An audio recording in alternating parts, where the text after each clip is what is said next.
Hey, welcome to We Can't Code episode 10. We can't code, so we criticize. This is a weekly video game podcast between two friends, sort of. I won't push it. Alright, acquaintances. Two acquaintances. We talk about games. Honestly, we're kind of biased about them, but who isn't? We talk about our favorite games. We talk about week-to-week stuff. We also have a top 5 of, this or that or what's going on. Yeah, my name is Ben. I'm Mike, and this is Weekend Code. As usual, we start off with our podcast of what we've been playing this week. I started last one, so Ben, what have you been playing this week, Black? I got a ton of stuff, bud. I think this is going to be a longer episode unless we want to rush it a bit, but otherwise... I got time to kill, so I'm in no rush today. Sure, well, we'll see how it goes. Honestly, I'm so excited. I could even see it being, totally condensed down because it's I'm so excited to talk about everything. I might just this week. I might just fly through everything. My top 5, what I've been playing this week. The news story I think is pretty interesting. I've been thinking about for the last week. Games coming out looks awesome. Every single thing that we've got to talk about, I'm jazzed about. I'm happy to hear that. So what have you been playing then? Let's start off with there then. Okay, so Mike, you and I have been playing a bunch of games this week together, so I think that we're going to overlap. For sure. If we want to start out with some Diablo 3. I think we should start... How about we start with things that we did not play together with first? Okay. Because in that way, so what are the games that we have not played together? Because then we can combine the things we played together. I think it'd be much better. I didn't play much without, I've played a bunch of Diablo 3 without you, and a bunch of other games without you, but I've also played them with you. Okay. So I'll save those for later. I will say that, I did do some Black Friday shopping. Nice. And, so instead of what games I've been playing, I'll more talk about, my week in games, I guess. So, Black Friday shopping, I bought a 8 terabyte hard drive. No shit. Yeah. Dude, nice. It was on Newegg, and I was like, why not? We're doing all this recording. It'd be cool to not delete things as we move forward. It'd be cool to have all those base files. And I've seen a lot of future future YouTubers and other people too who have their stuff just on other programs that just lose them. And that's the only place they have them saved. So I think it would be a good idea if we had some place to put these that's just not on the internet that we have saved. Yeah, I need to get a cloud set up as well. But essentially now, so I've got a 2 terabyte hard drive in my current desktop, and I'm going to upgrade it to 8. And I was like... Damn. I'm 26 years old, going on 27 soon here. And the entirety of everything that I've ever pirated in my life... Don't listen to this segment, cops. It has hardly filled up 2 terabytes, and I know we're always making higher quality videos and stuff that not us specifically, but pirating, Blu-ray, HD, things are always going to become larger and larger files in general. But I'm thinking 8 terabytes. That's 4 times the entirety of everything I've ever downloaded. I should be good. Hopefully, we'll see. So I got an 8 terabyte, and that's coming in I don't know, half a week or something. Amazon is awesome, and I was just gonna figure out how to install that in the next couple days. But I'm jazzed about that. Takes 2 seconds, unless is your PC tower just completely packed right now? Oh no, it's easy to get in and out. Oh, okay.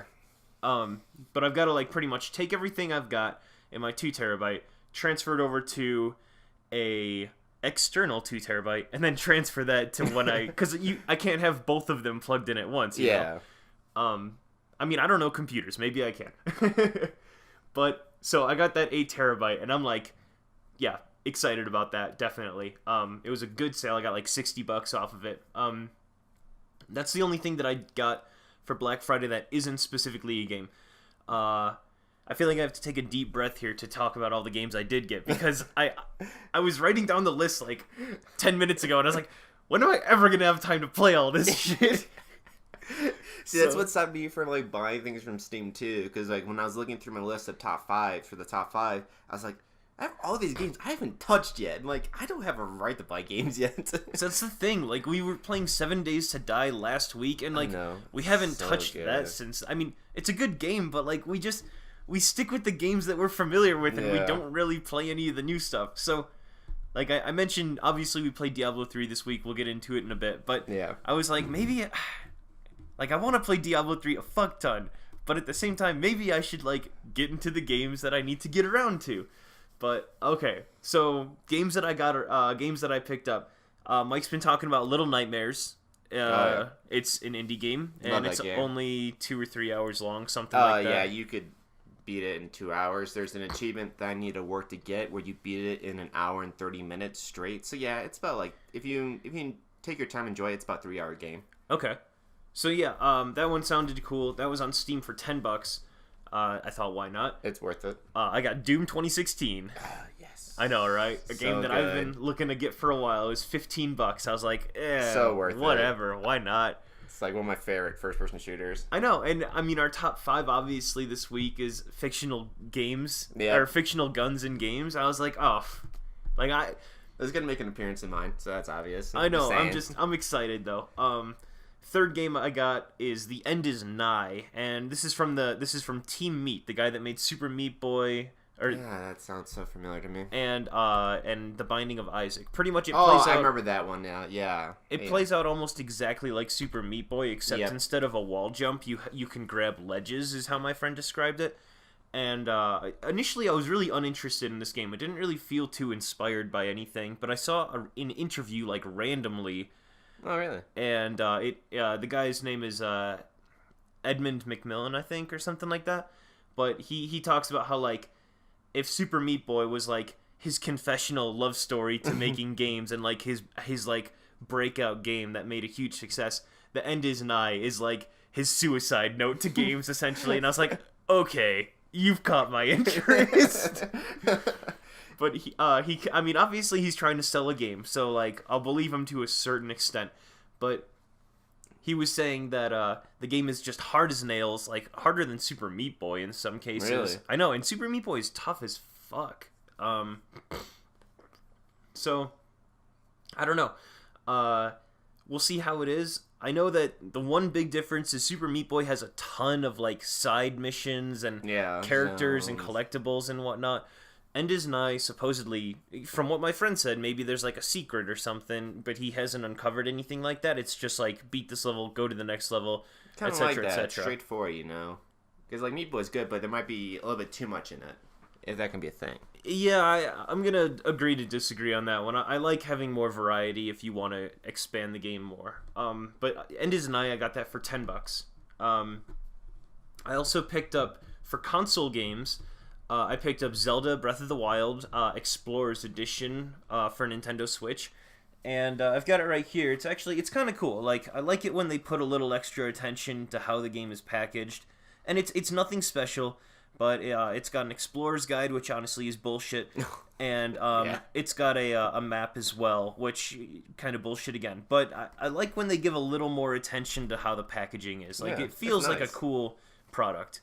And I kind of am dumb because I was expecting more from the Explorer's map, and I paid $60 for it because of that, and the Explorer's map is bullshit. But otherwise, I mean, it's a game I was going to buy eventually. Like, I've got no reason to really be angry about it, you know? Yeah. Like, I've heard nothing but good games. It won Joystick Game of the Year, like, this year. And it also won Best in Show at E3 last year. Like, the game had huge anticipation, and it also followed through with that anticipation. Like, how often does that happen? Very little. So, I'm excited about that. And then the last game that I got... Sorry, this has been long, but I... It's all good, dude. Like I said, I'm so excited about this whole podcast this week. The last game I got is a game that I've been looking forward to play forever. Well, not for... Relatively forever. Is Crash Bandicoot Insane Trilogy for PS4. Oh, you got that too? Yep. Oh, nice. It's right over there, actually. Oh, nice. But, pretty much, so if you're unfamiliar with it, I don't know why you would be unfamiliar, but Crash Bandicoot, it's pretty much Sony's original, like, mascot character. You know, if Nintendo had Mario, if Xbox has Master Chief, Sony, their original first mascot was Crash Bandicoot on the PlayStation 1.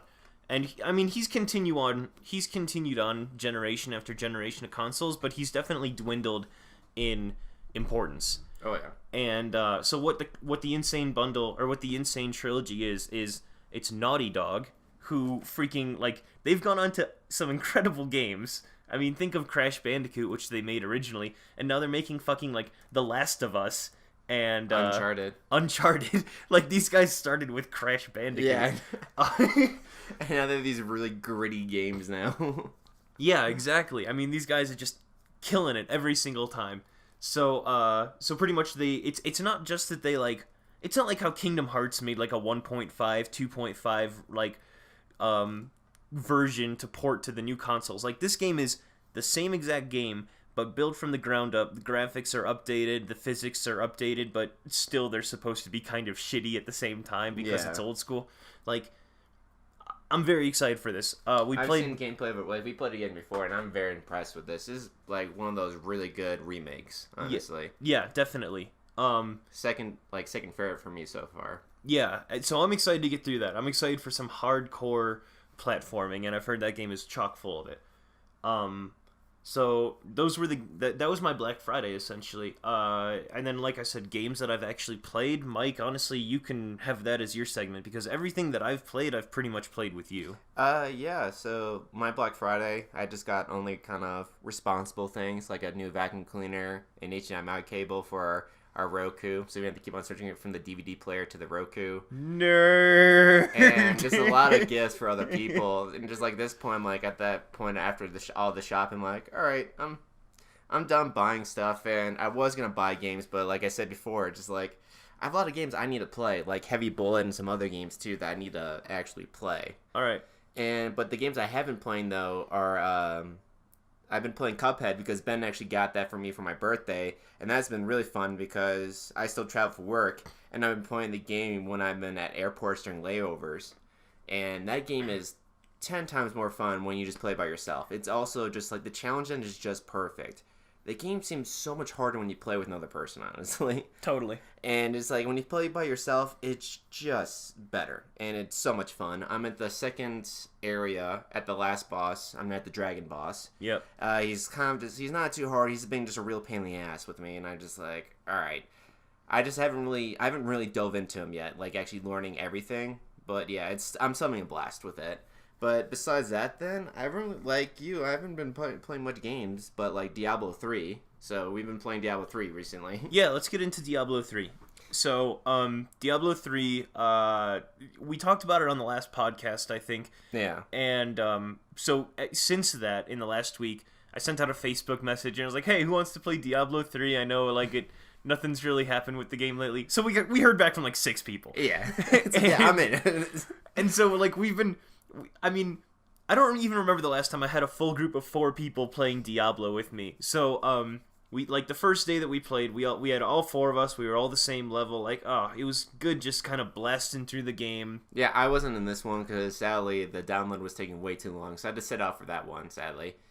And then I joined the second day, though. Yeah, and, I mean, it's just a fun game to just wreck shit on. It's so fast. There's, like, I love the looting elements in it. Yeah, I mean, Mike, I started I started a demon hunter. She's at level 35, but I'm more of like a magic user. So then I switched to a sorceress, and now I've got a crusader. All of which are level 70. Mike, how are your characters? So I got a witch doctor that's level 50 now, and a crusader that's level 30. I kind of always play random characters. Like, I just play what I feel like. So I play the monk. I play the witch doctor. Before. I love the witch doctor. He's my favorite character because his moves are just ridiculous. Like, they're just very, very unique and very animated very beautifully. Yeah. And he also has abilities to summon a bunch of shit too, which I love. Yeah. No, definitely. The one thing that I did notice, I can't remember if I said this last podcast, but I was really interested in playing the Necromancer, and lo and behold, when I installed the game, he was there, but you had to buy him. Yeah, the Necromancer. The Necromancer is a $15 DLC. And I'm sorry, it's like all the characters in Diablo 3 are very interesting, but they also still like very limited with their moves. And just $15 for all the movesets you just get, I'm like, is it really worth $15? On top of that too, you can get the first expansion, Reaper of Souls, for $20. For $20. Which I did. I had to buy that one, which is awesome because as soon as I bought it, it was already in the game, so I could immediately join playing with you guys. Yeah. And that comes with the Crusader class. I think that comes with all the rifts as well. Like, you can't do rifts without that. I could not play with you guys until I got that. Yep. So. It also has the entire new Chapter 5, West March. Like, there's so much content that you get for $20. Granted, it's still kind of steep for an expansion that came out, like, I might 3-4 that years second ago. campaign to see how it is. I mean... Just to enjoy just to see the storyline. I don't really care, but I'm like, I did the first one, might as well do the second one too. Yeah, and the one thing I really liked about Diablo 3, the story's not the best, but the cutscenes, Blizzard does awesome cutscenes. Blizzard always makes amazing cutscenes. And yeah, Reaper of Souls definitely has some cool cutscenes in it. The intro cutscene is awesome for Reaper of Souls, and I can't remember the ending one, but I'm sure it's just as amazing. Yeah. But yeah, so that was the one thing I was disappointed about, is that you can buy a bundle of Diablo 3 and Reaper of Souls for $30, or you can get either of them for $20 right now. And then to have the audacity to have one new character and get like maybe a pet or something, and cost $15 for that, it's just ridiculous. And you get like a pet, and you get some type of thing to put on your characters too, like a flag. And then some... It's all cosmetic. Yeah, it's all cosmetic. But you get all cosmetics in the game, too, though. Like, we already got 2 pets in one session, which was awesome. Yeah. I mean, it's just ridiculous. I can't believe that they're trying to get away with $15 for this one character. Yeah. And I have to admit, though, the pets in this game are freaking awesome. I love the pets in the game. They do nothing, but they just look so cool. Well, they do collect gold for you, I've realized. Oh, do they? Okay. Yeah. So whenever you're running through, like, the pet that I have is a unicorn. Yeah. And whenever, like, I accidentally smash open a box with, like, my blessed hammer attack or something, my unicorn will, like, go and grab the gold and come back to me or something. So it's actually kind of useful. I didn't realize that. Yeah, I have, like, the voodoo doll one, and then I have, like, a spectral one. The spectral one looks boring as hell, but the voodoo doll looks cute as hell, and I love him. Yeah, I like your little effigy that follows you around. He's funny. He's great because he matches the voodoo doctor perfectly too. Yeah. Like, oh, no, he's not the voodoo. He's his voodoo. Actually, what is his name? The witch doctor. The witch doctor. Yeah. Yeah. But no, I mean, I've been very much enjoying Diablo 3. The only reason I think I would stop in the next week is just because I desperately have to start getting onto the other stuff. Yeah. And also, actually, before we walk away from Diablo 3, I haven't really done too much level 70, like, item looting for, a while. Like, ever since the last time I played it was, like, 3 years ago. And, so I have my Crusader. I just got my first full set of gear, like all 6 pieces and whatnot. You do it from completing the seasonal challenges. Oh, nice. And immediately I jumped up from Torment level 2 to like Torment level 6. Like, it's just really, it makes my blessed hammer do 2,000% more damage. So each hit is like 250 million damage. I'm doing 250 million each hit, and it just, oh my god. I forget how awesome the end game is, but more specifically, I'm so excited that I'm only like Torment level 6, and there's 13 Torment levels that I still have to go through, and like, damn. I want to move forward and play other games, but at the same time, I'm like, I just got to ass-kicking mode in this game, you know? That's how they get you, though. No, yeah, it's like, there's always that beginning part of Diablo where it's really slow, but as soon as you start getting to that one level where you just wipe out everything, it's like, holy shit, this is great. Yeah, exactly. I was watching a Twitch stream where a guy was playing, there's not too many people that stream Diablo anymore, less people that even watch, but yeah. I was checking one out the other day, and, they're doing damage in the billions. Oh my god. Like 50 billion damage is what Torment 13 looks like when this, jeez. It's just like fucking like Dragon Ball Z power creep on that shit, you know? 50 billion damage. That's like Zimbabwe currency, inflation right there for you. So that's Diablo 3. Did you have, like, I was going to move on to Tabletop No, Sim. yeah, that was going to be the next one, too, as well as Tabletop Simulator, so you can take over this one. Okay, sure, yeah, so Mike and I have owned Tabletop Simulator for a while, but we just decided to pick it up again, because we had a... Yeah, we were trying to stay in one day, but we didn't want to go out, we wanted to stay in our place. It's like, alright, what games are we going to play? And then we decided to hit up Table Simulator, And we took a look for a couple of games, and one of the games we came across was called The Box. Well, Ben found this one. It was just called The Box. Yeah, and I mean, the reason that it struck me is because it was so specifically unspecific. It was that everything about it is ambiguous.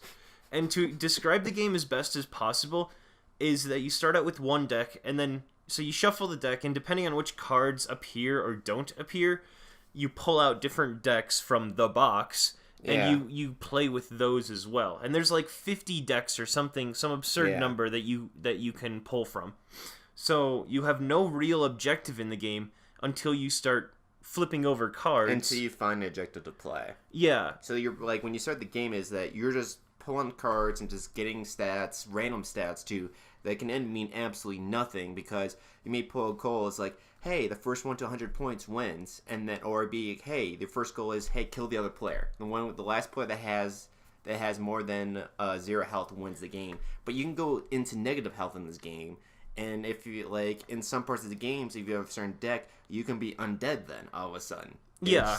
Like, you start with 10 health, and you can add and take away health from each other, but if you get to 0 health, that doesn't necessarily mean that you die and the other person wins. Or then much of the gameplay changes at all, too, at the same time. And you can, you have a note card where you can add in your stats to keep track of stuff. And there's things that don't even matter. Like Mike said points, which the last game I played didn't have any points that we had to deal with. I played with Sam without you. Nice. There was another one where it's like, whenever you open or add a new box to the game, you get a boxes opened point. If you throw away cards, you get cleanliness. Like, a lot of this stuff doesn't, like, you'll have like letters and numbers and random points for things that don't really matter until you flip over a card and the goal is like, if you've got 20 cleanliness, you win. And you're like, okay, well, now I've got to focus on getting cleanliness. Like, now I've got to focus on throwing away all my cards to get more cleanliness. Like, the game is crazy. But, I guess we didn't really properly describe Tabletop Simulator. So you can go on to, if you get it from Steam, Tabletop Simulator, you can go on to the Steam Workshop, and you can download pretty much any board game, any conceivable board game that you can think of, for free, essentially. And I mean, maybe it doesn't have the support of the board game developers. Yeah, I can see why, because then you get their games for free. But like, like we play Betrayal of House on the Hill. Like, you have that game already, so like that's why I was like, oh yeah, we already have this game. But yeah, it's kind of like a gray area, in some places. I mean, I think that if you're going to play a game and enjoy it, then you'll eventually buy it. All the games that I have that we've played a bunch of on Tabletop Simulator, like, I still own Catan. I still own Betrayal at House on the Hill. I still own Munchkin. Which honestly is way better on Steam. Betrayal at House on the Hill was way better to play on Tabletop Simulator. Yeah, Betrayal at House on the Hill, definitely the organization is better on Tabletop Simulator. So maybe that one is something that we're getting into gray area now. But, so, I mean, we just randomly found this game. People make games specifically... Yeah, the box, Yeah, like, you can really quickly shuffle and add decks together and do a bunch of different things that you wouldn't be able to just do on hand really quickly. So people make games specifically for Tabletop Simulator, even though they're not really in... Like, they wouldn't conceivably be playable in real life. And the box was something we went in not knowing anything. And, like, the game doesn't tell you what the game is. You just have to play, because that actually is the game. The game is nothing until you play the game. And then, like, you make the game as you play. But it's not like you guys are making your own rules. It's just the cards you're getting are developing the game, and it can develop in any multiple ways, which is awesome. To end... Well, not necessarily... I mean, if we want to keep talking about this, we can. But probably the most important note that we have to make is that the box isn't the most incredible game ever. It was just the most interesting. Yeah. We played for, 4 hours in a single game once because we couldn't hit a goal we played the game forever and a goal never appeared. So we're not saying it's the best game ever. We're just saying it was interesting. Yeah. Like, we were laughing so hard about it because, there were times that maybe we did find a goal, but then one of us had to delete a goal card, which would be played when someone when they weren't going to win. And so this game, we played one game and it went on for 4 hours, and at one point we were just like, fuck it. We're done. Yeah. So, like, I don't know if we're going to be going back to that game. I mean, I'd be down to. I'd be down to do it again. But I'm just saying that, like, just to cover our own asses, don't walk away from this podcast thinking, wow, I've got to play the box. Like, try it if you want to experience it, but don't think that it's, like, the best game ever, you know? I definitely need to get more drinks in me when I play that game. Definitely. I need, like, some fucking painkillers or something, because it just drives you up the wall when you've been playing for 2 hours and your first goal appears and it's like, get 100 points to win, and you look at your points and you've got 2. And it's like impossible to get points in that game. I don't understand that one goal to win. 100 fucking points. How is that even possible? Yeah, it's faster to get victory points in, like, Catan. Yeah. And you only need, like, 8 in Catan to win. Let alone, or you need 10 or something. It's but so stupid. It's like one of those. It's like one of those cars goals we came across. We'll have to change the rules. It's like, all right, it's on 100. It's just 10 points. Yeah. So pretty much we're, yeah. It's a love and hate relationship with the game. Exactly. But we gave it major points for being super unique, though. And it's just funny as well for its ambiguity, as I said before. And like, still being playable. Definitely. You know? Yep. So that was pretty much everything that I had to go with. If you had any other games or anything, we played a Betrayal of that Betrayal. What's it called? Betrayal at House on the Hill. Yeah, that was so much fun. That was a good round we actually played when we played on there. Yeah, I actually explored the whole entire roof in that game. I was very surprised. Yeah. But then Ben became the betrayer and just wiped us out instantly. In like 3 turns, he killed me and the other player. Yeah, instantly. It was 3 people total playing, and I was super overpowered, and I became the betrayer. If you've ever played the game, you don't know how the game's going to end, but it's randomly picked that one person has to kill the other people or do something to win, and everyone else in the game has to work against them. Yeah. So, Betrayal at House on the Hill, you just kind of go around and collect items until the betrayer is revealed, and you don't know who it's going to be. Once again, it's just randomly picked. Yeah. And of course, me, I had the most items, and then I was the betrayer, and so like it was just easy. Like, yeah. It was just like the scenario was so hard too for us because we couldn't talk to each other. We had to pick up all these things, which Ben set up, so if we picked them up, we took damage. And we were taking a shit ton of damage because Ben had a chainsaw. Yeah, I played as a 13-year-old kid in the game with a chainsaw. I fucked him up. Yeah, he fucked us really. It was just really good, though, game. And it was one of my favorite matches, honestly, in that game. Even though I didn't win, I got totally destroyed at the end. It was just like building up the house. There was so much funny stuff that was happening as we're building the house and all that stuff. And it definitely worked better on Tabletop Simulator. Yeah. I'd be down to play that game even tonight again if we got around to it. No, for sure. Then we also played Mansion of Madness. You actually got a chance to play that with me. We played that at my place. That game was awesome. I'm glad you like it. I really like it too. We got the one snare that we got is just stupid hard, though. I didn't think it was gonna be that hard. So to recap on our last podcast where we talked about Mansions of Madness, it's a board game that also integrates in an app. So like it kind of plays out like Dungeons and Dragons, where you kind of uncover the map as you go along, but at the same time, like enemies or monsters, they have like tokens that you place on the map and they're in the game, but this app, this phone app or whatever, is the actual dungeon master. So like it's a computerized dungeon master that tells you the story as you play it, and you have complete control of what you want to do. But then the computer tells you how to lay out the map and where to put stuff in, and it also controls the enemies for you too. Yep.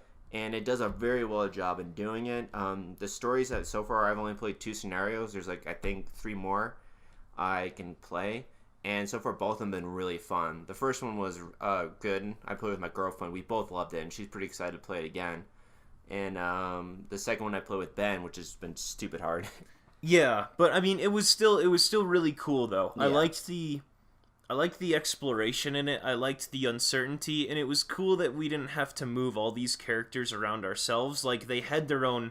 The app gave them a mindset. Like there was a mob group that we were trying to escape in a town.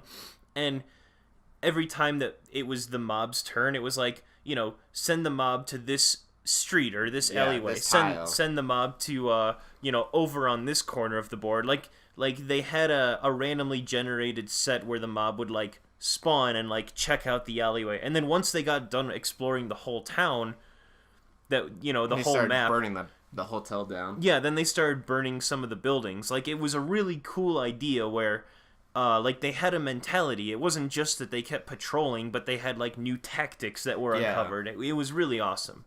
And then like once they started burning things, like we had to go find a fire extinguisher to put the fire out to access other areas. Like it was just a really well thought out game. I thought it was sweet.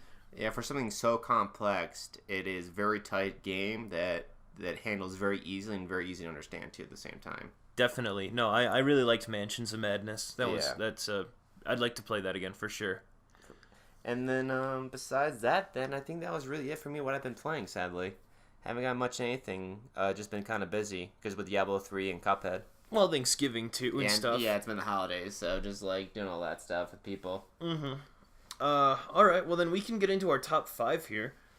Nice. So, if you remember, top 5 this week is fictional guns in games. So, I don't even remember who started out last time. I think you did. So no, I did. So it's Oh, our list was separate last time. Yeah. You went first, and so I'll go. Okay, we'll go back to our normal. Yeah. I do 3, you do 3, and then we do our top 2 and top 1. Start this one then. Okay, I'll start. So the way I defined fictional guns in games, and Mike doesn't have to follow this criteria. I just like to give myself a bit more. No, I did the same thing too.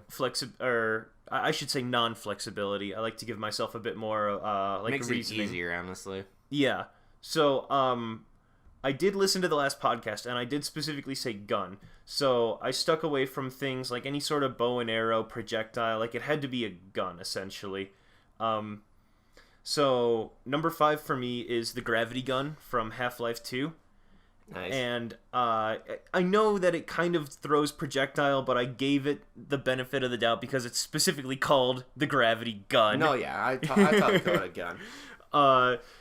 But I remember I used to play Half-Life 2 Deathmatch, which was the online You actually game. played that. I never did. Yeah, it was good. But it was really cool because they gave you the gravity gun. So, like, aside from shotguns and pistols and other shit, you could also just, like, throw a tub at someone. Like, it was a really cool game. So, yeah, I am very fond of the gravity gun. It wasn't just, like, the main weapon in Half-Life 2 for me. It was, like, my weapon of choice in Half-Life 2 multiplayer. I loved it. So that's my number 5. And it's just, like, a super cool weapon. I mean, I'm sure that the idea isn't, like, totally original. I'm sure someone has thought of it before. I can't think of any previous examples of it, but Neither can I. It's just like a really interesting unique, fun idea. Gun to use. Yeah, and Totally agree. And the uses for it, like, I mean, when you're playing Half-Life 2, you pick up, a saw blade and you saw through an enemy. When you pick up an explosive barrel, the red typical explosive game barrel. Or just picking up a tub. Yeah. Like, it had so many uses, which I think is awesome. Yeah. It was just nice. Number 4, I'm not sure how many people are going to understand this reference, so I'm just going to describe it a little more. But it's the Bane from Borderlands 2. So I had to go find it because I wanted to specifically write down the description and everything, because that is what makes the gun interesting. It's considered the most annoying gun in any game, which I wasn't even sure was a category. I didn't realize guns could be annoying. But if you've ever played with... Oh, I remember this gun already with just that quote. If you've ever played the Bane in Borderlands 2, when you have a special gun, it gives a description. And so the description of this one just says, "In Spain, stays mainly on the plane." Which doesn't make any fucking sense. But that's sort of the theme of the Bane. So what the Bane does is it slows you down to like 20% movement speed, where you're basically at a crawl whenever you've got the gun pulled out. You pretty much can't move at all. When you fire, the gun makes only high-pitched, squirrely human sounds as it fires. The person goes, pew, pew, pew, pew, pew, pew, pew, pew, pew, pew, pew. And then as you reload, the guy goes, reloading, and all this other stuff. So annoying. I was going to try to attempt to not do an impression of it, but as I was talking, I was like, "There's no way I can possibly describe this gun without going into the main reason." It's just like I think you used it maybe for 5 minutes and just had to stop using it altogether. So you get it in a quest, and the whole quest is like you go from one spot to another, and it's like this guy killed himself because he used the Bane, or like he couldn't stop hearing the Bane's sounds in his head or something. And like at the end, you dig it out of someone's grave, and like. I mean, obviously, Borderlands 2 is a good game to, like, have this in it. It's the only game that would make sense. So you dig out this gun out of a grave, and every time, you pull out the gun's like, hello! Or something as you put the gun away. It's like, see you later, buddy!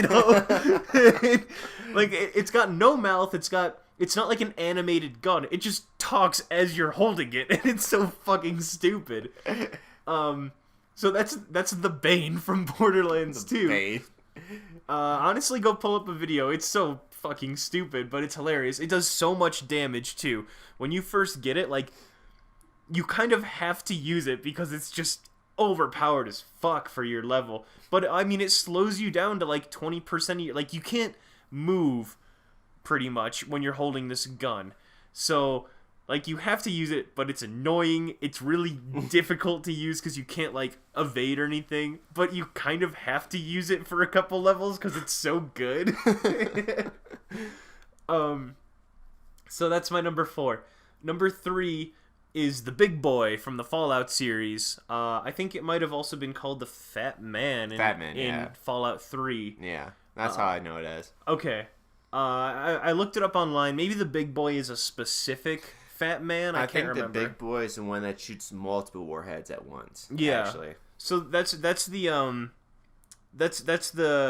gimmick of the gun. Is it kind of I guess this is more of a projectile, I suppose. All it is just a giant spring launcher that springs out in mini nukes. Yeah, so it's still a gun.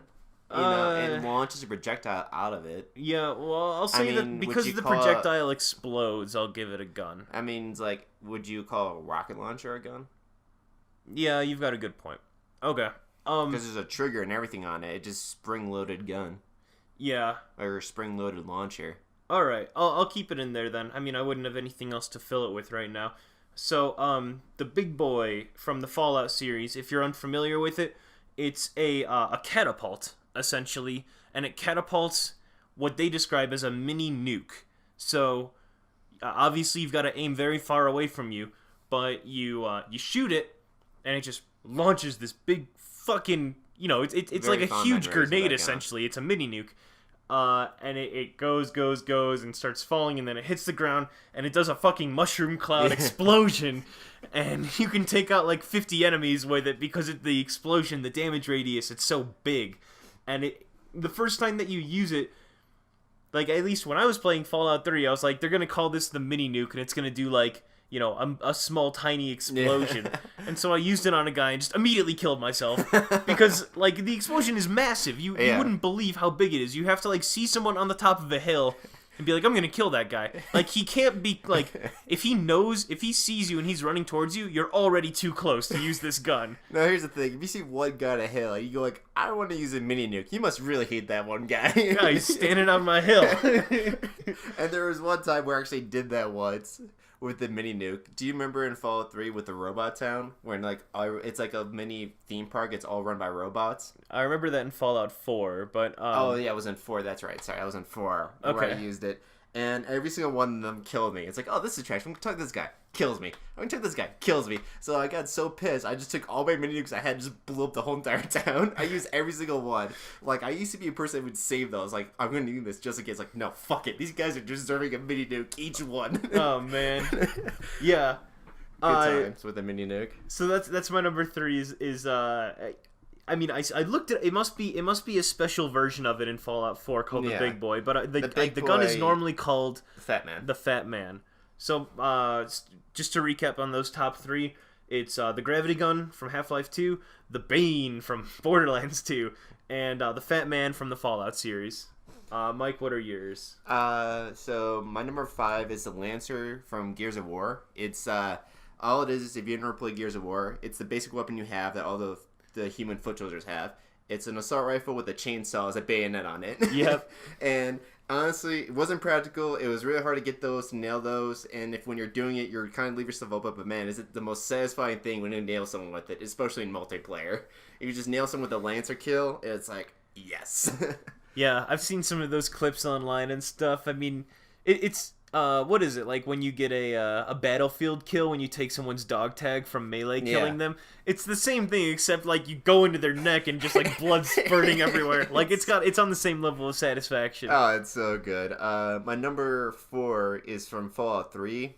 It's not a gun, so I have just like a fictional weapons for mine. It's the Power Fist in Fallout 3. I've never forgotten it before. Okay, yeah, it's fun. Yeah, it's just a big freaking metal hand that has like that ejects a metal bar from it, and you just have like huge amount of melee combat then.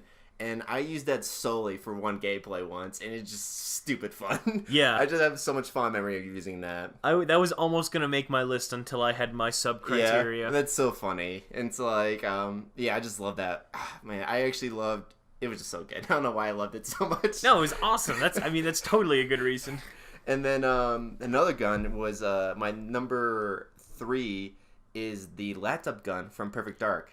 I don't know if you remember the laptop gun. Yeah, that was cool. It's a deployable turret. Yeah, so it was actually a laptop that turns into a gun. But what you also could do is that you could throw it down on the ground and became a turret then. It shot all of its bullet in its clip it had.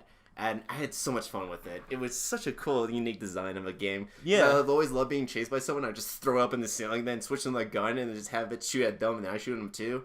Ah, so good. Yeah, no, that one was a good one. I can't believe I totally didn't remember that. Yeah, when I was making my list, I'm like, I know that there's some good games back from Nintendo 64. So I looked in like GoldenEye first. I'm like, no, I know there's a gun I'm thinking. So I went to Perfect Dark. I'm like, there it is, the laptop gun. Do you remember the tranquilizer gun in that game? So I hated that gun so much. Yeah, that almost made my list, and then I was like, tranquilizers are definitely a real thing. You know? But essentially, so what it is, not to sidetrack too hard, but the tranquilizer gun is you could shoot a trank dart into someone, and it wouldn't really hurt them, but it would make their screen very blurry. Yeah. And if you kept doing it, it'd be worse and worse to the point that you couldn't make out anything, and the person would pretty much beg for death. Like, please kill me, I can't see anything. And I mean, that was pretty much the point of the game. Yeah. The other thing that, like, there was a match where you could play tranks only is what it was called. And it did have a secondary mode. If you walked up to someone and did the secondary mode, you can kill them instantly. Yeah, the lethal injection. So pretty much when you play tranks only, they expect you to only use lethal injection. Well, no, it's fuck over the person as much as you can until they beg for death. Are we the bad guys, Ben? that one almost made my list, and I was like, those are definitely based on real things. Yeah. I mean, I guess technically, obviously, I have a gun that I wanted to put on there too that it didn't because of the same thing. Well, it's actually a real gun. But yeah, so those are my bottom 3. So it's the Lancer, or the chainsaw gun from Gears of War. Then it's a Power Fist from Fallout 3. And then the laptop gun from good old Perfect Dark. Alright, my number 2. So, obviously one of my favorite games, if you've been listening to the podcast, is Nazi Zombies. So I had to put at least one of them on there. Nice. And so this is a... I debated that too. Yeah. Well, okay, so this is a dual weld pistol combination. If you go the entire Nazi Zombies in Black Ops 1 and keep your main pistol, and then you upgrade that main pistol, it spits out of the upgrade machine, it spits out 2 pistols, and they're called Mustang and Sally. Yep. And instead of... I mean, if they were just like dual pistols that did a lot of damage, that would be cool. But no, these pistols, they shoot grenades. Yeah. And they have 8 grenade clips each. So you can just like unload 16 grenades into a crowd of zombies. And that idea in its own is pretty cool until you go ahead and add in that you could get a perk that negates explosion damage. Oh, yeah. So, you know, if you shot those, you had a chance of hurting yourself. Well, not with this perk. You could pretty much shoot grenades at your feet, and all the zombies around you would die. And you had, like, in your capacity, you had maybe, like, 120 grenades that you could shoot. And, you know, you get the negate explosion damage. You get, like, fast reload, where, like, good to go. That's your reload, and like you're good to like start shooting again. Like you could survive entire rounds just by shooting grenades at your feet over and over again. And also it was just fun to just like go around and like slowly rotate in a circle, just shooting grenades out in every direction. Like Mustang and Sally in Black Ops Zombies was probably my most favorite multiplayer gun ever, because it was, I mean, I'll say cooperative multiplayer, because it was just fantastic. I considered the ray gun from Nazi Zombies, but I figured like all it is really just it's a one shot. It doesn't do a whole lot. But Mustang and Sally, like it's just reassuring, Like you need a crawler zombie at the end of a round, you shoot him with a grenade. You need to like revive someone from the ground, you just explosions all around and then heal the guy up. Like it was the ultimate dual pistol weapon. So Mustang and Sally from Black Ops Zombies is my number 2. My number 2, so it's the debate between these two guns. At the last minute, I'm flipping it over again. It's from Doom, the latest Doom, 2016, and it's the heavy assault machine gun in the game. And it's because, like, main reason why I switched it, because I thought in my head, how can I explain it? Well, the heavy assault is just a basic machine gun. I know the developers are thinking, how can we make this heavy machine gun interesting? Thank you, Michael. Welcome, Michael. And they said, let's add missile launchers to it. Oh my god. And so, like, the second mode of that is just lock on missiles. And it's just so fun to use. It's not, like, the most practical weapon to use, but my god, it's fun to use. Because you just switch over to missiles, you lock onto a bunch of zombies, creatures, and you just let it go. And you just watch all these missiles spiral out and just hit their targets and just blow them up. It's stupid fun. Oh man, I'm excited to play. And it's like, that's like, how can we make this better from just a simple machine gun? Let's add missiles to it. It's so good. That's a pretty good conclusion to come to, I think. I don't think anyone had an issue with that design feature. Yeah, and so yeah, that's my number 2. Missiles. Alright, my number 1 for fictional guns in games. This is from way back in the day, so it's got kind of a nostalgia credit to it, but it is the Gunblade from Final Fantasy VIII. I just thought it was a super cool weapon. Yeah. Obviously, the idea of it is pretty straightforward. It's a long sword, but it also has like a revolver top on the handle, and so it's like a 6-shooter gun.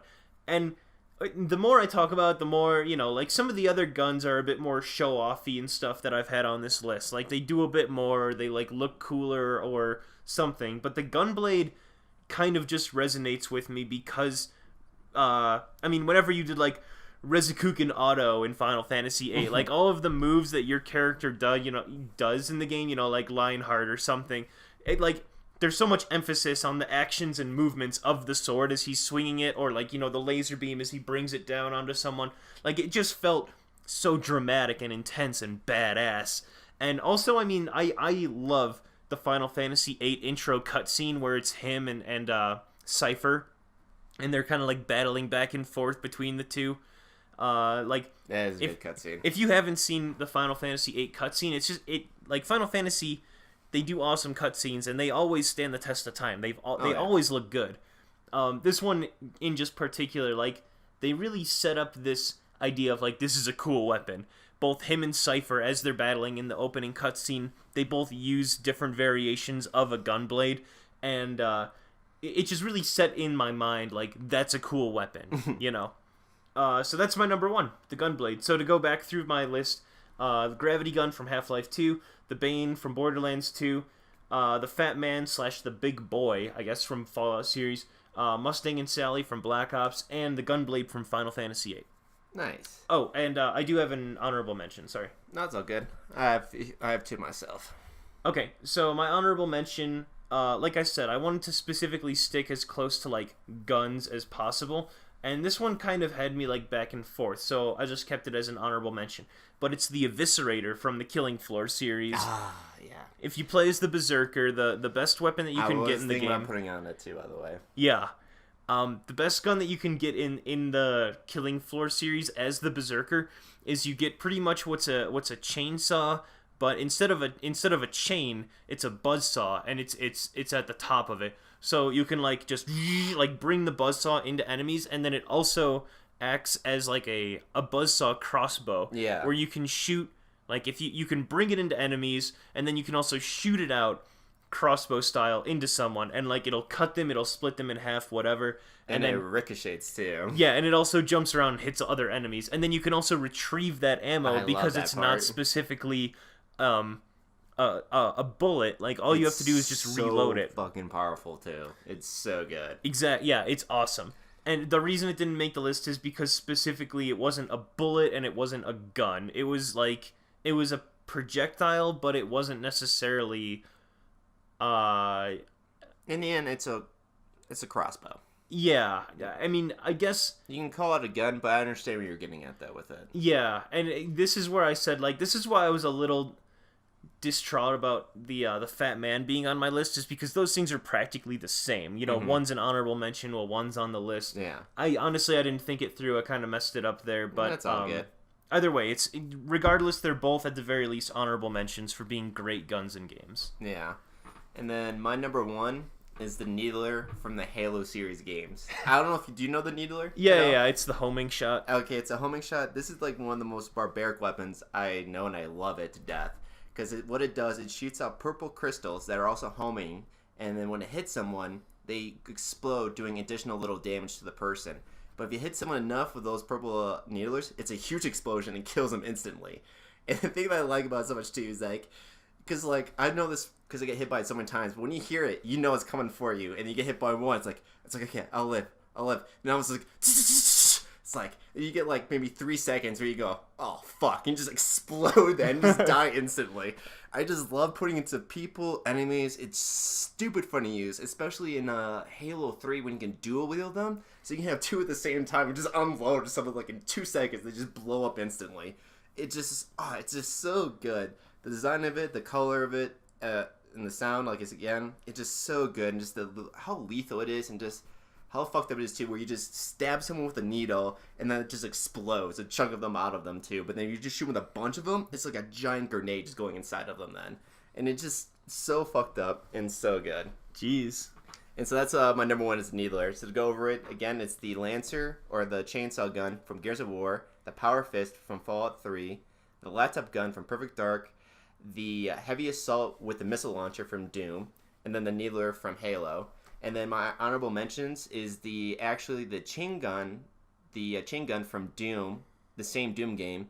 And the reason why I wanted to put on there is that instead of just making a simple chain gun where it's just a rotating barrel, there's an upgrade where you get it where it gets 3 and it turns into like a mobile turret. They just call it the mobile turret then, where it splits up and then like a third one pops out in the middle and just like rains bullets. Oh my god. Stupid fun.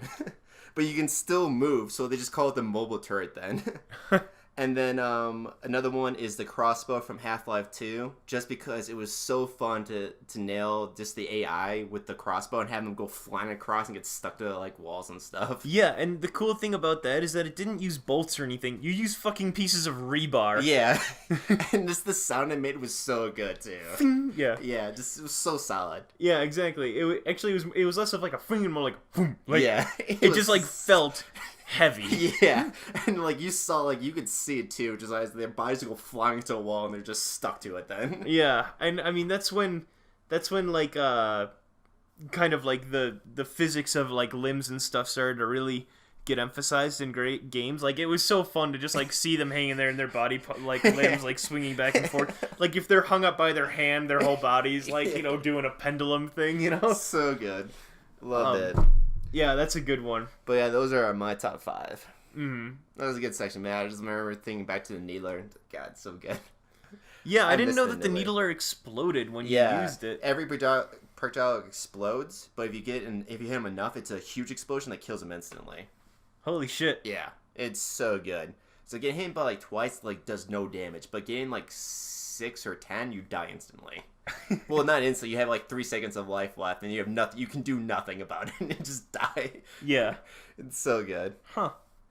Yeah, and it was a really good weapon to use too in the campaign, which I appreciated. It was great to take out elites and big guys.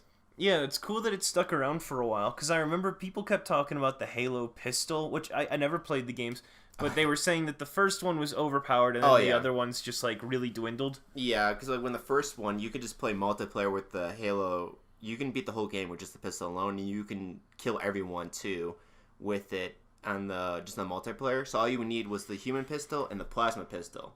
The plasma pistol was the alien's weapon, and it just shot plasma bolts. Yeah, it's the charge up one, yeah, right? And so you charged up and you shot it, and if it got a little homing then when you got it fully charged up, but depleted their shields, you pull out the pistol, it had a scope on it too, a times 2 scope, the most accurate gun in the game too, hit them once in the head and they're dead instantly. And it just like, you can hit them from across the map with the pistol too. And even without like the plasma pistol, it just does so much damage to you in the first one. It was just stupid good. Damn. And so it's like no matter what, in the multiplayer or the campaign, you always made sure you had the human pistol with you no matter what. So good. Alright, well, I guess that's it for our top 5 here. We can move on forward. I'm kind of interested about this news story because initially I wasn't really sure about how complex this news story could be, but the more I thought about it, it's actually a pretty massive, it's more than just what I thought it was. So the news story is cheating in games. And initially I was like, all cheating is bad. Like we've talked about PlayerUnknown Battlegrounds in the past and like how we have cheaters in that. Annoys the hell out of me in that game. But at the same time, like, old school cheating, there's like cheating to get guns and unlock weapons and stuff or unlock levels and whatnot. Like there's just different kinds of cheating. There's cheat codes. There's so I ran through 5 questions that I'd like to go through, and we can spend a little bit of time on each one. But there's what's considered cheating? Like, what do you consider cheating? Why do you think people cheat?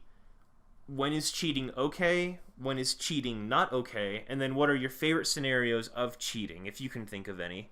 Okay. So, first off, just to start, what do you consider cheating?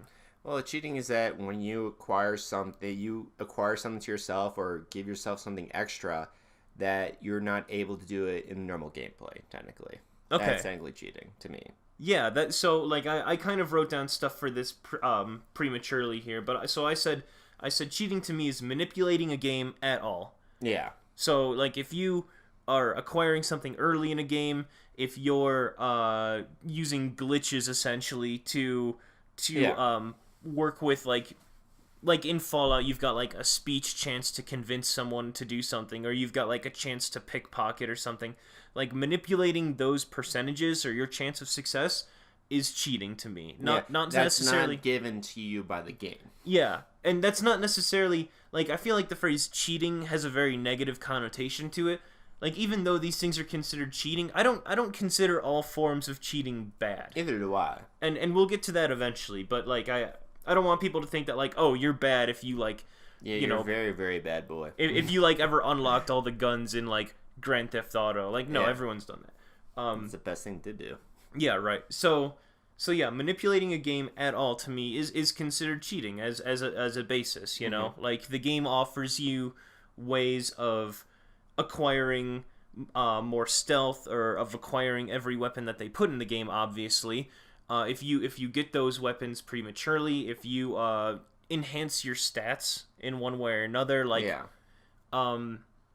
like in 7 Days to Die, you and I were playing, there was a glitch in the game essentially where there was a really basic tool that you could make, and this is back in the day, but you could make the first original tool called the stone axe. It takes really simple materials to make, and you could make a fuck ton of them. And then I would level up your stat in making tools. Yeah, so like if you just made a fuck ton of those, your quality, like your construction tools quality would increase to the point that like you would just be like unstoppable with the basic weapons. I wouldn't call that cheating though, in the end. I would think it's manipulating. No, I wouldn't still call it cheating because it's still manipulating, but it's also really knowing just to do as well then, because then you have to get rid of the axes you had of your hand, and you had too many, if you spawn too many axes, then you can crash your own game too then. So I mean, you could do that if you want to, just basically for me, that was more like grinding in the end. You're grinding stats, which for me, I don't like grinding. So I wouldn't call that cheating because it was in the game, but they did take it out because they thought it was just too overpowered a thing to do. And I just think I do agree as well that it's kind of just annoying, and also made the working table obsolete because if you made stuff in the working table, so the working table is simply in 7 days is that you can actually make stuff in your own inventory, or you can make stuff in this table so it didn't take up your own slots. to make other stuff. But if you made stuff in the original game, in the first version of it, you wouldn't get any experience then for making the tools than if you made it from the workshop table. Actually. And so I'm actually happy they took it out because they made the workshop table a much more viable thing to use for people to actually use. Yeah, so it sounds like we're gonna agree to disagree here, I guess. No, like yeah, I mean, that's a pretty good example because that is, as a lot of cheating I'm sure is, a gray area, you know? Yeah. Like, like for cheating for us is this like, using the cheat codes to get unlimited weapons, all the weapons in the old Grand Theft Auto games, That's cheating. But once again, because it's cheating doesn't mean it's bad. I don't think, though, for someone to grind, like, making the axe, because, like, you didn't alter any of the codes, you didn't really take advantage of anything, you just made an axe over and over again. Like, then would you call then, like, in Skyrim, the whole joke about you just make a whole bunch of daggers and your blacksmith shoots straight up. Would you call that cheating then? I think it's manipulating it. I think that there's a certain thing that they want you to do in the game, and by accomplishing it the fastest way possible, like, I think that there's a way... I think it's kind of realistic, though, because you are making that tool over and over again. So in the end, it's kind of like real life. You're getting better at understanding how to make something. You have to do it over and over and over again. So I don't think it's really manipulating. I think it's very boring to do that way.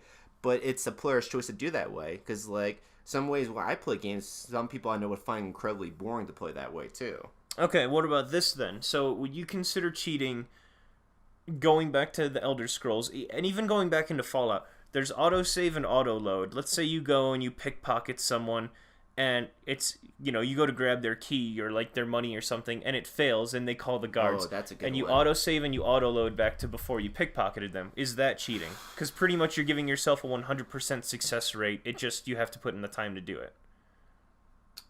That is a very good one. Now, that's a difficult one, then. That's... Because it takes the pickpocket mechanic completely out of... I would call that cheating then, yes. That would be technically cheating because then you're doing the original choice that you were given. Okay. So yeah, that would be cheating because yes, you failed the pickpocket, so like you had like, especially with a role-playing game, you failed that. And now you have to deal with the consequences of you failing that. It's like, if you did D&D, if you played Dungeons & Dragons, you can't, it's like, oh wait, never mind, I want to go back and take it back to action because it didn't work your way. You can't do that in Dungeons & Dragons games either. And just the idea that, once again, that's a person's right of playing that way, but technically it is cheating because then you're altering what you were given, Also, I think the fact that there is a consequence to failing makes it different. Yeah. As in comparison, if you craft a bunch of daggers, or if you, in Skyrim, or if you craft a bunch of stone axes in 7 Days to Die, there's no negativity for doing that. All it is simply just you made a bunch of them. Like, there's nothing... You can't fail that, Exactly. And so there's no consequence to deal with. The fact that the game continues on, whether you fail pickpocket or not in Skyrim or Fallout, I think that makes it like, oh, no, the game is supposed to be this way, and you're changing that. Because you're changing the outcome. Yeah, which is cheating then. It's like... You play an RPG, and you're not going to completely roleplay. You're going to do the same thing until you get the right outcome. Exactly. That's a good one, though. Yeah, well, like I said, I was excited for this because I wrote down a bunch of examples of, like, a scale, essentially, that I thought, like, where would I... And to be honest, like, I do that. I do reloads, but I do hate myself reloading. Because, like, I know, like, technically I am, like, because I feel bad. I'm like, I try not doing that, actually, anymore. If a bad outcome happens, I actually try dealing with it. Unless I can't physically then deal with it. Then I have to reload. It is tough. I mean, originally, though, I totally did it all the time. And there are other situations, too, where, like, you go into someone's shop in Skyrim or Fallout, and you pick up an item, but then it says you stole the item. Like, how many times has that happened to someone? That's totally safe in reloading for me. I'm like, that's bullshit stuff, Yeah, or you go into someone's house accidentally, and it's, like, after hours, and they yell at you, and they call the cops to come kill you. Like, oh, in Skyrim, you might get a bounty or a fine, but in Fallout, like, people will attack you. You're not going to be welcome into that town anymore. Yeah. So... Like, it's... There's a certain amount of competency that, like, oh, I didn't know that I couldn't do that. Yeah. And then there's a certain level of, like, I really want that gold that that person has. Or I really want the clothes they're wearing right now without killing them. Gotta steal the king's clothes in Oblivion. Oblivion. Yeah, okay. So, and like I said, that's kind of like the first question is, what's considered cheating. So I think I had a general idea of what I thought was cheating was manipulating the game at all, but you give an interesting point where it also depends on if there's an outcome or not, and if you're trying to avoid that outcome. No, you came with a good point right there. It's just like, it made it a lot easier to identify with cheating, especially in role-playing games that are single player. And once again, it's not bad, but still technically cheating. Yeah, so there has to be some sort of a gain or something that if by cheating you manipulate that gain or loss. Yeah, there has to be some type of reason of a failure to it. So if you change so that you don't fail, then that is cheating. Okay. And then so moving on from there, and I think that this is actually a good transition. My next question is, why do people cheat? And as we were talking about, there is a gain or a loss that you're trying to avoid. Yeah, I mean, you're trying to get the keys from from the jailer to escape jail in Skyrim. Or you just want something from someone, and you don't want to fight the whole town because you fucked up. Yeah, and then so you know you're gonna die. Yeah, and so I mean, we've been talking a lot about solo experience, but let's say multiplayer now. Like, obviously, people cheat in multiplayer to win, but I think there's also a feeling of like trolling people too. Oh yeah, trolling for sure. And some for profit, too, as well. Because, like I said, we talked about... I don't know if we touched it in the podcast, but, like, cheating in PUBG. You get a shit ton of coins when you actually win the game. Right. And then you get these loot boxes, which randomly give you clothes. And you actually can sell your clothes. And some of those clothes can be sold more than $100. Yeah. So I can see there's that incentive to cheat, too, so you can make money from a game. Which, that's interesting, yeah, because, I mean, it's direct, like, even though what you spent, or what you get from the points earned is random, the act of still getting points is accomplished through the same way of just doing better. Yeah. So you look at Counter-Strike as well, which, you get points through play, and then you open loot boxes and whatnot, and, like, that, if you cheat in Counter-Strike, if you cheat in PUBG... if you cheat in like League of Legends, which I haven't seen too many people cheat in League of Legends. I've never seen that either, and I never played with anyone that's ever cheated in League of Legends. Or at least like I don't play League of Legends anymore, but when I started off, especially when it's brand new, that's when like cheating is very easy in games when they just come out. That's when you see prominent cheating in. But I've never really seen that in League of Legends. So, like, even the major products were actually having control over that. Well, the other thing, too, is that you can't trade League of Legends skins. You can sell accounts, but I bet that's why that we see PlayerUnknown cheating a whole lot more. Which is why I think so, too, is that there's a huge profit in it. Yeah, there's an incentive, there's a financial incentive, because, as you said, you can sell this stuff for real money.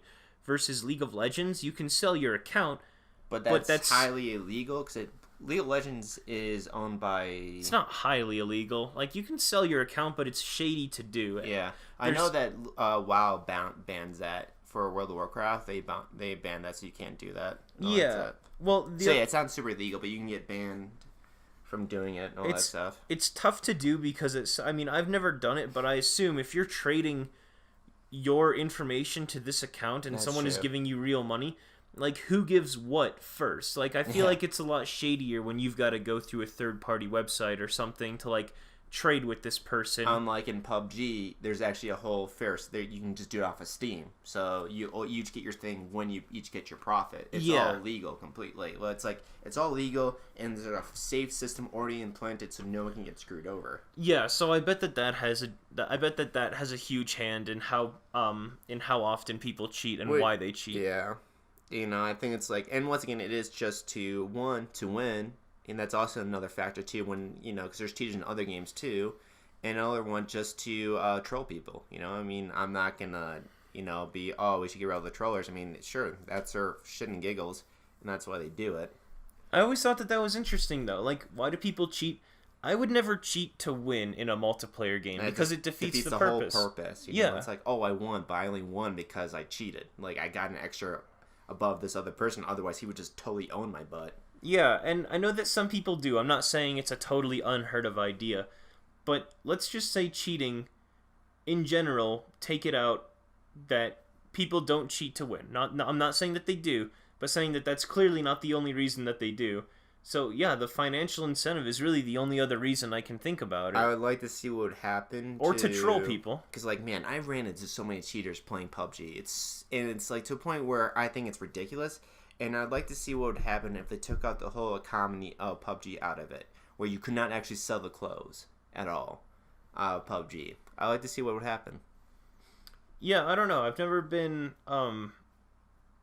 a big fan of selling cosmetics or anything. I mean, I Neither would understand, or I'll say trading cosmetics because Yeah. I don't mind. If you want to buy a cosmetic on League of Legends for a character, like you're buying from Riot, you're not trading with someone. Yeah, exactly. So I mentioned like I like to see it where you can actually just buy it from the company instead of buying it from someone else. You know that earned it. So like trading. Yeah. Yeah, and it does. I'm gonna go ahead and say that it does scare me a little bit, I guess, to like get into that. Like, I don't want to enable myself to open that door and start trading, cosmetic items for real money because that's kind of a slippery I slope. don't even want to do that because I just don't find that fun, and that's like I have a job, so I don't need to do that. If like let's say while we're playing PUBG and I unlock a crate and I got one of those clothes that's $500, I'm like, all right, if people are gonna give me $500 for this or like more than $100, yeah, I'll sell this. I don't care. Pay me. It's like what do you do? You just spent over $100 for a piece of clothing. You idiot. It's like for a couple of cents, it's fine. But if people want to do that, but I'm not gonna just spend my whole entire life just like my career on it though. That's for sure. Yeah, I don't know. It's like, but that's just my mentality. I guess, some other people can't resist the idea of that, which is, that's you. If you get a kick of doing that out of a game, as long as you're not cheating, no, go for it. Have fun with it. It's your life, and I'm not going to knock it, you know? But for me, it's just like, I don't see the enjoyment of that. I play PUBG, though, just because I like playing PUBG, I don't care if I lose, I'm not, that's totally fine. I don't like seeing them in PUBG. I feel bad I keep on ranking on it, though, but it is true, because... Oh, it's current. It's a trendy game. It's one that a lot of people game that I'm playing right now. It's really multiplayer versus, and God, it's like every 4 out of 5 games, there's a cheater in it, and they just kill me. And that just like, well, I didn't lose because it was my fault. It had nothing to do with me. It had nothing to do with him being really good. He's just freaking cheated. So I gained nothing from this whole gameplay. I just get upset. Yeah, it's just stupid. They're saying, oh, we're working on it. It's like, well.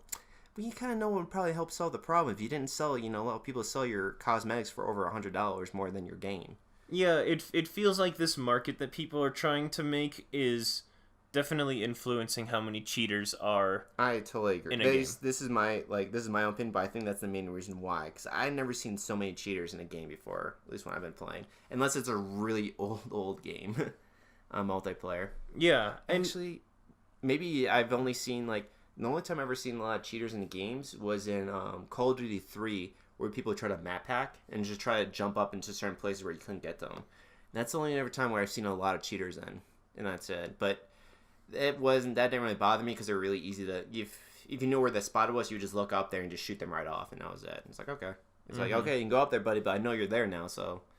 But that's the only other game I've ever seen so many cheaters just like PUBG so far in my days of playing games. Yeah. What was other games like? That's just a side question. Where have you seen? Is there any games that have you seen a lot of cheaters in besides PUBG? Recently, I don't play a whole lot of online games. I'm trying to think of other situations. Well, yeah. Other games that I have played. Either have I, and it's like I've never seen I play a lot of online games, but never like PvP though. There's a bunch of games that aren't AAA that I used to play that. There's a bunch of cheaters in. There was a game called Guns Online, which it's spelled Gunz, and it was a really cool game. But the idea was like pretty much Matrix fighting. It was third person, and you have a sword. Yeah. And there was like Uzis and stuff that you could use. But then with the sword, you could like block weapons, or you could block bullets with your sword.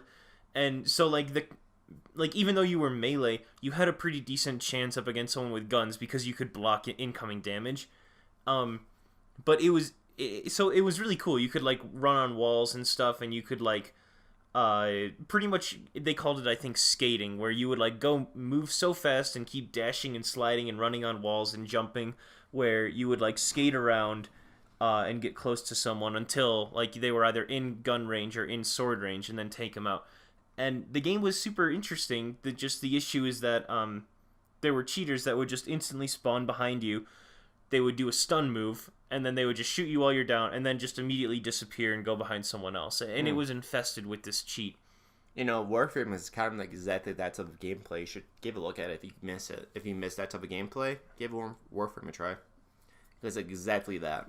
We'll see. But no cheating, though. They actually have a really good community. Yeah. I'm trying to think of other games where it's just tough because I don't play a ton of online games. Like, no, I know, either do I. So it's just like, I was just curious if you can think of any, because like the only thing I can think of way back then was Call of Duty 3. I mean, that's an oldie. That's, you know, Xbox 360. Mm-hmm. I mean, all games have had their... Yeah. But like, I'm just trying to think of the ones where there was a bunch of them though. Mm-hmm.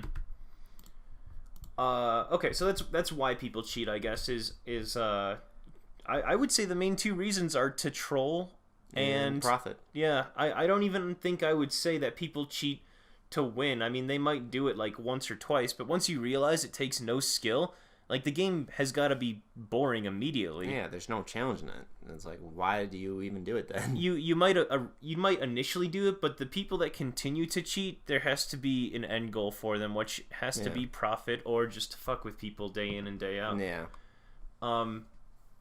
Okay, so, and once again, we're kind of stepping into these other categories as we move forward, but I think it's best just to kind of like recap our thoughts or kind of go a little more in depth into each one. So when is cheating okay?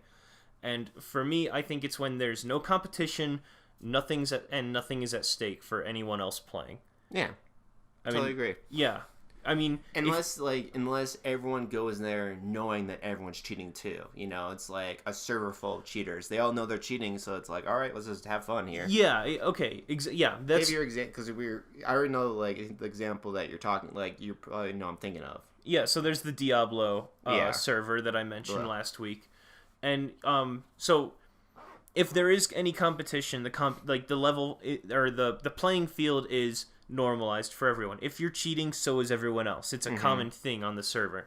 And then nothing is at stake because, once again, as we talked about, there's no financial gain. Like, at the end of it, it's, oh, you cheated and so did I, but I didn't lose and you didn't gain anything from, we both know we're cheating, too. We're just here for shits and giggles. Yeah.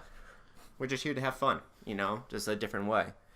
It's just a way to play the game a new way, you know? Right. And everyone's on the board with it, it's fine then. Yeah, and especially the second part where nothing's at stake for anyone else playing. Like, if you're going to cheat, everyone else should know that you're cheating, or that there's nothing that you're going to gain from cheating that no one else is going to gain. Or if you're playing single player, if you're playing a single player game, cheat as much as you want. No one cares. It's your own experience. You know, if you want to just do anything you want, you know? Even that, though, I mean, I'm not saying that it's bad. I'm just saying, from someone that loves games, obviously I've got a podcast and a YouTube channel, I've put hundreds of hours into games. Yeah. Like, even that, I'm gonna go ahead and like play like Grandpa Gamer here and say, I think if you're going to start a game and just immediately start cheating in it, I think you're doing that wrong. No, yeah, I mean, yeah, I guess there's that way too. I'm not gonna go ahead and say that, you know, you're ruining the game, or no, I am going to go ahead and say that you're ruining the game, actually. Like, if you start up Grand Theft Auto, any of them, and you just immediately start with a gain all weapons code, like, unless you're going around, or unless you're just going around on the street, like, just fucking around, and you want, like, the grenades or something, or the mines to, like, blow people up, if you're going through and playing the story mode of the game with every weapon, like, if you've never initially played it the normal way, I think that you are missing a huge, important part of the game. No, I agree too, but in the end, it doesn't, like, once it's just there. If they want to do it that way, that's fine for them. I totally agree, like, you're doing it the wrong way. I mean, enjoy the game, like, the game challenge first, and then if you don't find it fun, then go ahead and cheat. But if you want to go and cheat right off the bat, and, like, sure, go for it. And once again, it just, that's the way a person's playing it. I don't give a fuck. Yeah, I mean, I'm not gonna, like, visibly get angry about it if someone's cheating in their single-player game, because there is no financial gain. Plus, it's sometimes really funny to watch those, too. I enjoy watching those. It's just when people just come with these funny cheats in games. I don't mind eventually cheating. I mean, I definitely do the autosave, autoload features in Bethesda games. But there are some things that I think are game breaking. Like if you're gonna play Elder Scrolls and you're just gonna use God mode, like can't die, it's like, well, why even bother Yeah. playing? You know? It's like, so and that's interesting too because I think about Workshop and how it alters the game a bit. Like in Left 4 Dead 2, you can download a bunch of different skins for the zombies and for your characters. But what's interesting about for Left 4 Dead is that you only can see those skins. None of the other players that people playing with you can see those at all. Yeah. Which I find pretty cool. Yeah. So it's like you can have as much of weird things you want in the game, and like everyone else is still sees like the same AI, but they have it in their own original skin. But you can have it so like that skin is not a zombie, but like an alien, like a xenomorph, or just like a clown, which is funny. And they'll still see a zombie, and you guys can still play the same game and still be effective. Yeah. And so I don't know why I brought that up. It was kind of a curiosity because I was wondering about workshops, adding stuff to your game from Workshop, if that's technically cheating too then, because it is. Well, it makes sense. I mean, the whole point that we're on right now is when is cheating okay? And I don't know if I'd consider that necessarily a conventional cheat, but it's more of a cosmetic cheat. You know, Yeah. you're manipulating the game, even though even though you're not gaining any additional like damage or anything or any better stats from it.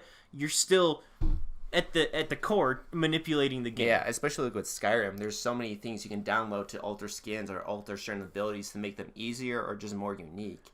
And like those are cheating, but that's totally fine because you're adding even more to the game in the end. Yeah, and a cosmetic as it is already doesn't give you better stats or better skills. To cheat and get a cosmetic doesn't like I'm totally fine with that because absolutely nothing changes aside from like just the atmosphere. Unless you're supposed to buy that skin, then that's technically a gray area then. Sure.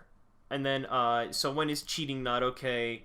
Competition, Competitions, just financial gain. financially, especially when you're just playing a multiplayer game when you're the only one cheating. It's like, yeah, no one else is expecting it. It's like, yeah, like in Lowe's, like we talked about PUBG, go fuck yourself if you're doing that.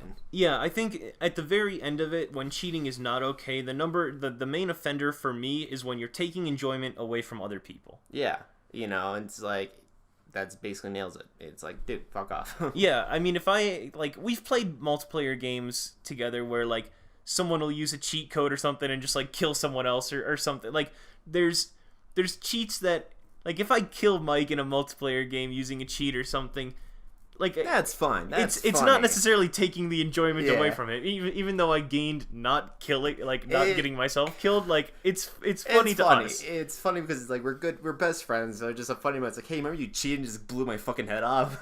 You asshole. Yeah. It's like I'm not mad about that stuff, but it's like if I'm enjoying a good PUBG, especially like with my friends, and we're enjoying really good, but the only reason why we lost because of someone cheating, it's very demoralizing, and it just takes the piss out of the game for me. I also have my day too, a bit. Definitely. Well, I mean, given though that's what inspires people to do it though, because of trolling, they like doing that to people. It's like that's the main goal of a troll is to take the piss out of your day. Yeah. I mean, I would definitely have less issues with PUBG and cheaters and stuff if it didn't bother my enjoyment one way or another. But clearly, if you're the last person in a match with someone else and they kill you immediately, like that's going to really stick with you. Yeah. So. Yeah, I think I think everything else is kind of based off of that one idea, is if it takes the enjoyment away from other people, then that is the main offender of when cheating is not okay. And then to finish up is, what are your favorite scenarios of cheating? So the ones I've listed out, and to give you some time to think about it, some I've already mentioned, but there's the autosave and autoload features in Elder Scrolls, and also Pokemon emulators. If you've ever played Pokemon on the computer, you can do an autosave hotfix and an autoload hotfix or hotkey, where you throw a Pokeball. Oh, you almost got him. Oh well, load back to the previous game state, throw the same Pokeball, and you got him this time. Nice. Like pretty much you can autosave and autoload like all the legendary Pokemon and catch them with like one Ultra Ball or something instead of throwing like 60 of them. Like in those situations, I totally think cheating is okay, and I think that cheating is like, it makes the game more fun. If you're gonna go to a legendary Pokemon and not catch him, and then he escapes and runs away forever, well then I don't see a real reason to continue with that game. That Yeah. that legendary Pokemon is like one of the main reasons you're playing that game. Yeah, It's, to catch them all. yeah, exactly. You gotta catch them all. This Pokemon is like on the cover of the game when you first buy Pokemon. It's like, Yeah. oh, catch this legendary, and then the fucking guy runs away from you or you accidentally kill him. Like. And he's gone forever. Like, at what point do you just take your Nintendo DS and just break it in half and then just throw it into the eternal flames of hell? So autosave, autoload features, I think that's totally fine, and that's some of my best scenarios of cheating. I also think receiving all content in a game like GTA, weapons, or cars, enjoy your first playthrough for sure. Don't start with any of this stuff if you're going to try to enjoy the story, but if you're just mucking around, like, trying to get cops chasing after you, weapons, guns, cars, all that stuff, cosmetic items, yeah, it's free game, go crazy, have a good time. I think that's another just awesome scenario of cheating. And then my last example kind of circles back to the Elder Scrolls and Fallout. Just Bethesda games in general, they really do a good job with adding more to the game outside of the game. But so doing console commands. Did you ever do this in Bethesda games, in Fallout or Elder Scrolls? Console commands where you hit the this hyphenated button on your computer. No, I actually on the haven't upper done that left. before. Oh, it's super fun. So you could do like TGM enter, and that would stand for toggle god mode, and then you would like all your stats are immediately 100%. You can fly awesome. around. There's TCL, which is toggle collision. Mm-hmm. And then you can like walk through walls and like and once again that's flying because you're colliding with the gravity essentially when you're like is how the game sees it, because so then you can like fly around if you want to like get to the top of a mountain or the top of a castle or just go past game boundaries. Yeah. Like you can do boundary breaking with those console commands.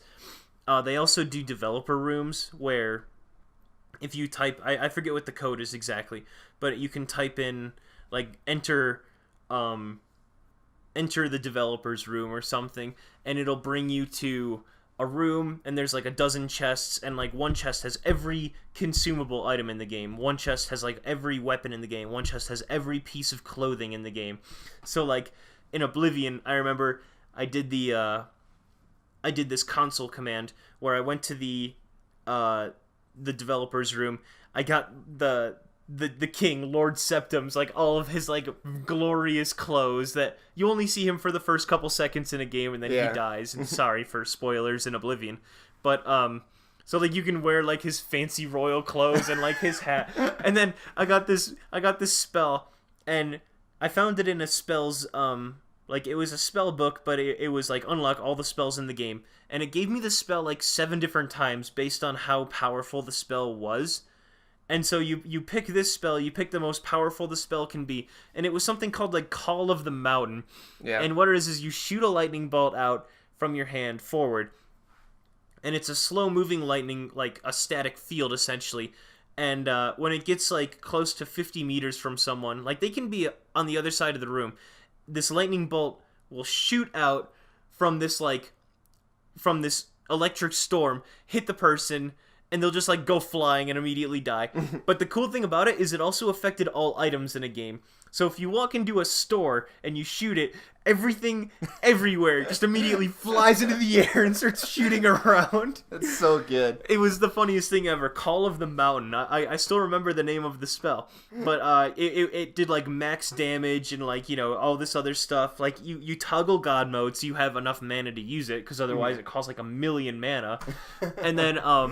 And then you do unlock all abilities, and you shoot this lightning bolt down a corridor, and just everyone immediately dies, and like everything that can, all items just shoot up into the air. Yeah.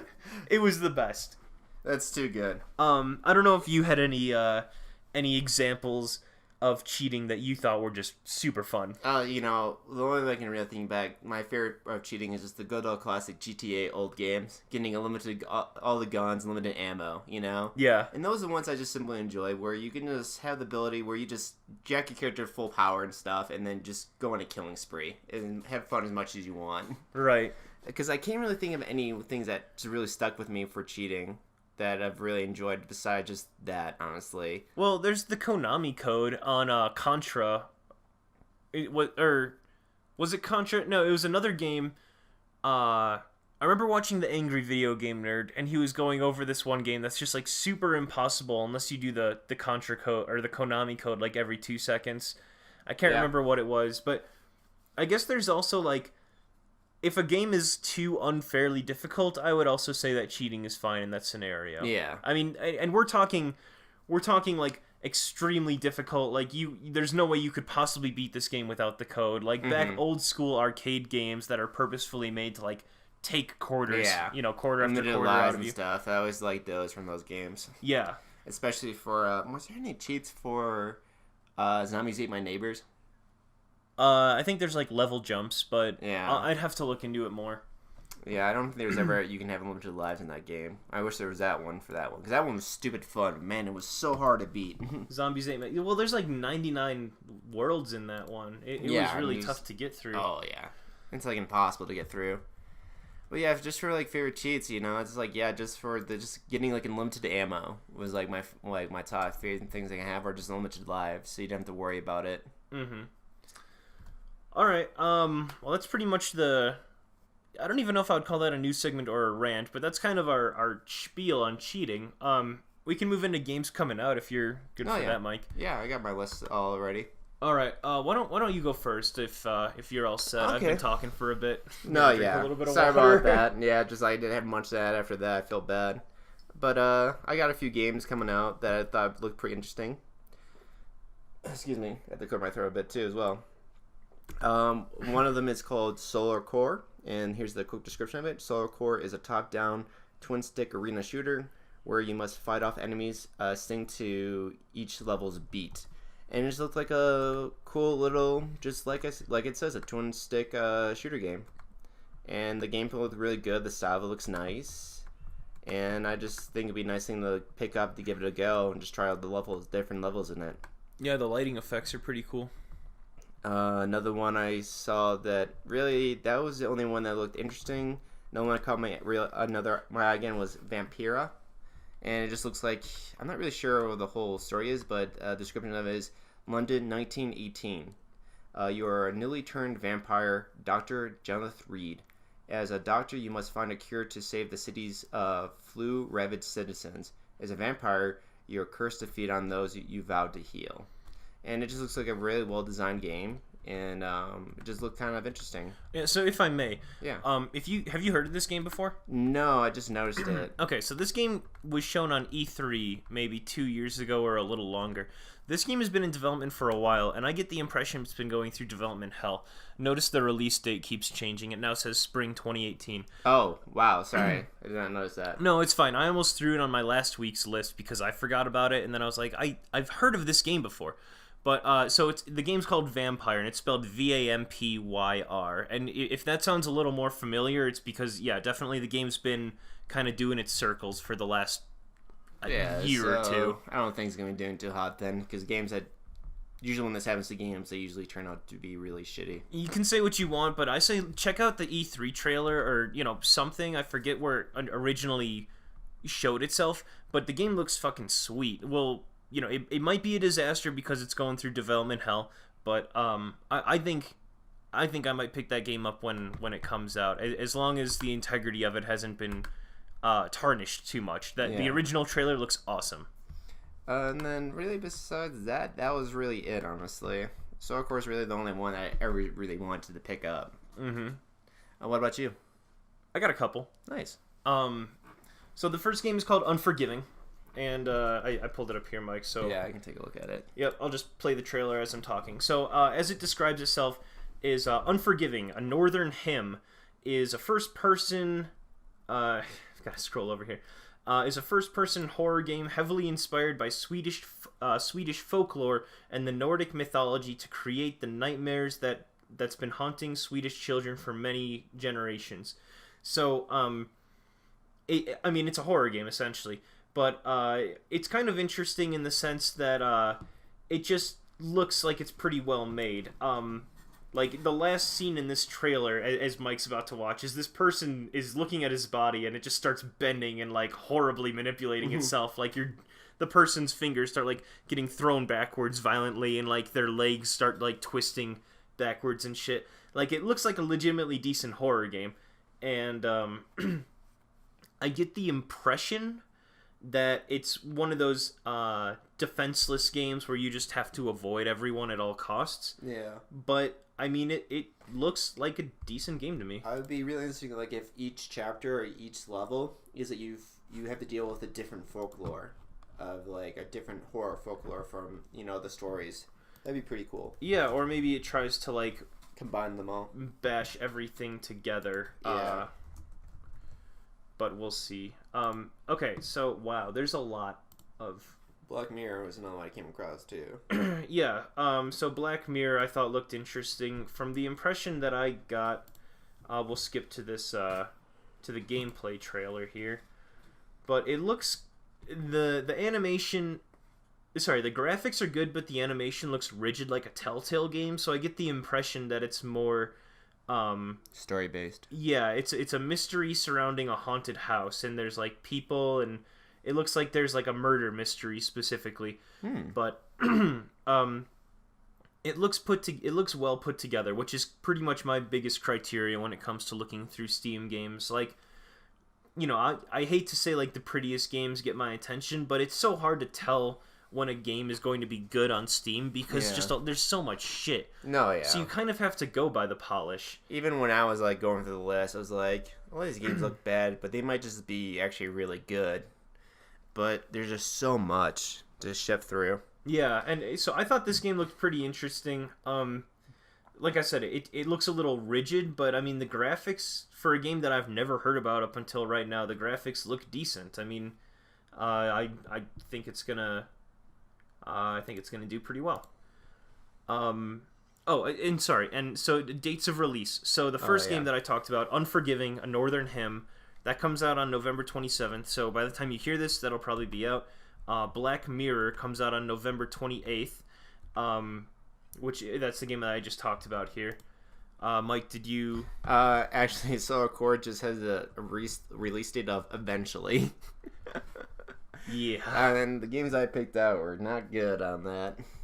They were in the order though, so let's see. Yeah, that's all it says is eventually, sadly. Hopefully it comes out this week. Okay, moving forward is The Escape, and this game comes out on December 1st.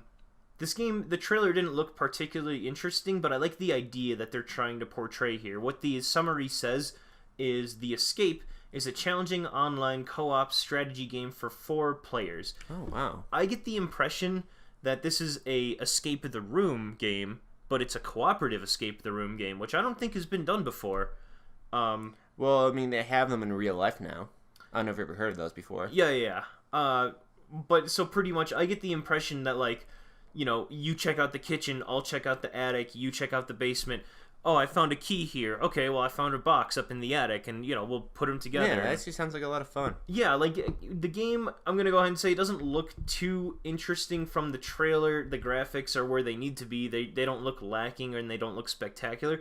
But the idea sounds really cool to me. I would be down to buy this game with you and give it a go. Well, we'll see how much it is, but it's up to 4 people. It's co-op, and it's also multiplayer, so you can play online. Nice. And that is that's coming out on December 1st, The Escape. The last game that I found is interesting, to say the least. Let me type it in here. Okay. It is called Empires of the Undergrowth. It comes out on December 1st. So my impression of this game is that it's pretty much a mashup between Civilization resource management and StarCraft unit combat. So you play as ants, and your goal is to make an ant colony. But so you have to dig, and you get to dig through the dirt, but it's like a tile-based system where, like, oh, you dig this hexagon of dirt out, and now you've got like a little extra room, and then you grow further and further. And then, so that's like the Civilization resource management, is like finding stuff underground. The StarCraft unit combat is that you go above ground and you've got to kill other bugs, you've got to kill other colonies of ants. Like, it's a pretty cool marriage of these two ideas. The game itself, I mean, it's pretty basic. It doesn't look too flashy, but I think it looks better than most people would expect from me describing it. It reminds me of SimAnt. Ever play that game? No, I didn't. Yeah, you actually play. It's exactly like this, but except when you're building the underground part, it's a 2D thing where you see it from the side and you build tunnels and stuff, and you can even go into people's houses as well and get food from people's houses. Huh. So in some, there's like campaign modes where you start in the yard and you have to work your way building your colony up to the house. And then like you have to watch it for a lawnmower and stuff. It's like exactly like this, and you fight other ants and other insects too. Yeah, it's really interesting. I thought that this game looked really cool. And it was fun. Like I enjoyed that one, so I'm gonna give this one a look too. Yeah, because I've been dying to find. Because I tried playing Ant on my computer and just cannot run it anymore. It's just too old. All right, well, it comes out on December 1st, and I'll look into that. Hopefully, you can go up into people's houses too. If you can, that'd be so cool.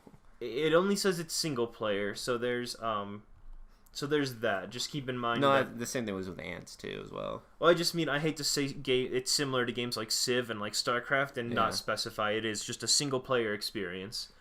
But no, I mean I think it looks kind of dope. Yeah, it reminds me exactly like SimCity. So I mean Ant City. I mean SimAnt, I guess it's called. Yeah, it's called SimAnt. But yeah, so that game is called Empires of the Undergrowth. You play as an ant, and it's like Civilization and StarCraft mashed together. It comes out on December 1st. Yeah, there it is. Oh, I have seen SimAnt before. Yeah, I love SimAnt. SimAnt was so much fun. You know, it's like you have to watch out for spiders and stuff. Like this guy. God, that game is crusty and old. Yeah, you can get like there's these giant holes here with like these ant-eating worms things that can come and get you then. 1991. Oh man, so good.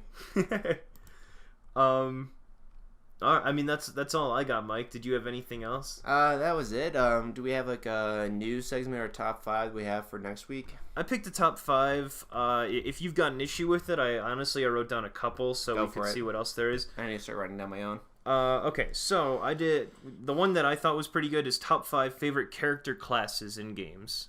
Oh yeah, for sure. I'll be down for that. Okay. Nice and simple, and there's 5 is plenty. Yeah, I mean, like from character classes being like you pick Rangers, a character from yeah, Lord of the Rings Online, World of Warcraft, Diablo, Borderlands, any game where you get to like pick a class and play as a character. For sure. Bard. But yeah, otherwise that's all I got, and feel free to tune in next week, guys. Yeah, have a good one. Yep.